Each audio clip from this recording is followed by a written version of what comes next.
here with the pre-ride show at Belgian Waffle Ride San Diego. We're presented by Envy, and we're joined with Dylan Jonhson. Thanks for having me. You're kind of a YouTube sensation. I guess so. Yeah. It's all relative, right? It is all relative, but it's pretty awesome what you've created. Mm-hmm. And I know we're here to highlight your cycling, but your YouTube and the knowledge that you're giving out to the public of helping them have a great BWR is pretty cool. Yeah, and I've already run into a couple fans, and it's super cool when people come up and tell me that they love watching my videos. So, if you see me here, definitely come say hi. Awesome. Yeah, I think people would love to do that. Mm-hmm. And what's cool about this event, there's up to 4,000 entrants, right? And we haven't been around this many people in a long time. Right. And they've probably been at home watching your YouTube, learning about training and learning about tactics. And so I'm guessing you see a lot of fans in the next day or two. Yeah.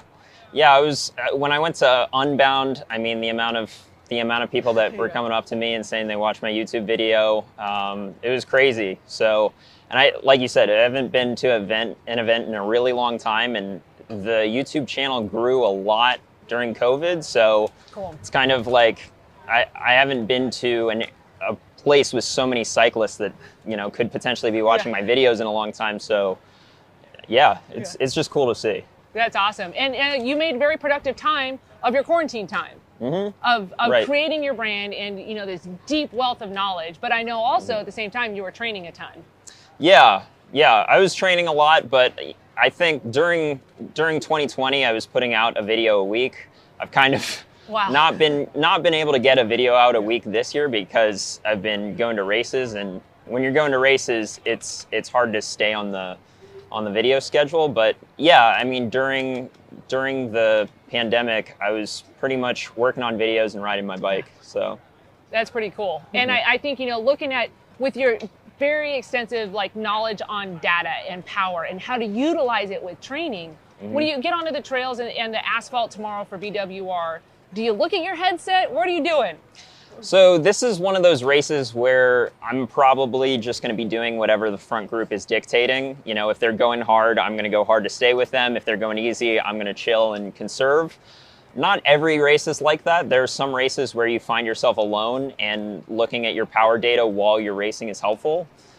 And what I find is that a lot of people don't have a good idea of how to pace themselves for a race this long.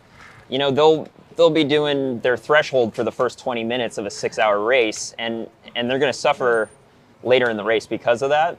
I look at a lot of power files, and I have coached a lot of people that do these types of endurance races, and usually what you see is the power drops throughout the race. You almost never see somebody with a flat power profile throughout the race where they're just as strong in the second half as they were in the first half. Yeah. And ideally, you would pace so that you're just as strong in the second half as you were in the first half. But of course, that's easier said than done. Right. And that group think, everyone's riding by osmosis. We get these group watts that get you to go, to stay with that front pod. Mm-hmm. And for some of us, maybe I should stay with the pod behind me. Yeah. It can be a tough call because, you don't want, it's a race. You don't want to drop back and just let people ride away from you. But sometimes in these races, instead of looking at power, because power is jumping around so much, I'll look at my heart rate. And I have a good idea of, if I'm over 180 beats per minute, I'm not going to be holding that for very long, and I'm going to be, hurting very soon.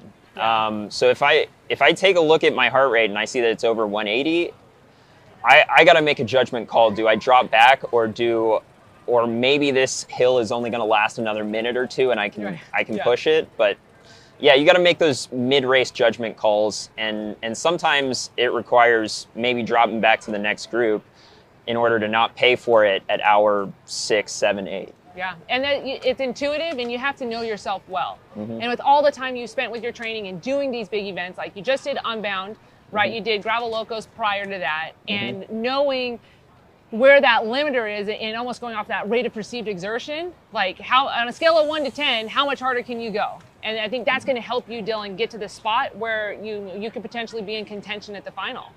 Yeah, we'll see. You'll see. We'll see.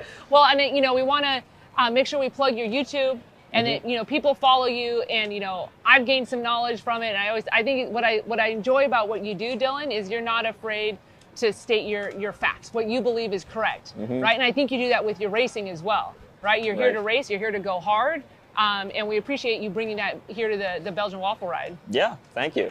Yeah, well, good luck. Yeah, thanks. And we'll see you out there. Appreciate it.